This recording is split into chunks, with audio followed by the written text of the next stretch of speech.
Rencana pembangunan pembangkit listrik tenaga sampah PSL di Makassar terus dikaji secara matang oleh pemerintah kota, terutama dengan mempertimbangkan keberadaan kawasan permukiman di sekitar TPA Tamangapa.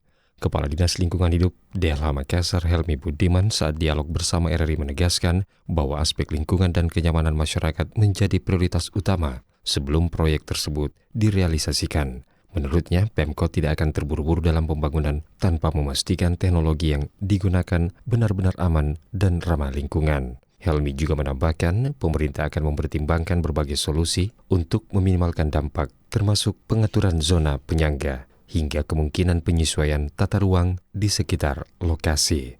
Pemerintah tidak bisa bekerja sendiri, itu memang betul, dan memang kita akui pelibatan semua sektor, khususnya mungkin komunitas dan para aktivis lingkungan ini menjadi sangat penting. Kita berharap ke depan kita bisa merubah ini semua, karena berkaitan dengan sampah itu berbicara masalah perilaku atau budaya dari kita memandang sampah itu sendiri. Kita berharap PSL ini nanti bisa dilaksanakan dengan segera, tapi tentu akan butuh banyak sekali usaha atau upaya untuk melakukan perbaikan secara fundamental di Kota Makassar ini berkaitan dengan sampah. Bukan hanya PSL, tetapi juga pengolahan-pengolahan lainnya yang nanti akan kita kembangkan berkaitan dengan pengolahan sampah. Pemkot Makassar berharap kehadiran PSL nantinya tidak hanya menjadi solusi pengolahan sampah jangka panjang, tetapi juga mampu memberikan manfaat energi tanpa mengorbankan kualitas lingkungan dan kesehatan masyarakat di sekitar TPA Tamangapa. Informasi selengkapnya dapat Anda baca di portal berita kami rri.co.id dan jangan lupa untuk mendownload aplikasi RRI Digital di Play Store.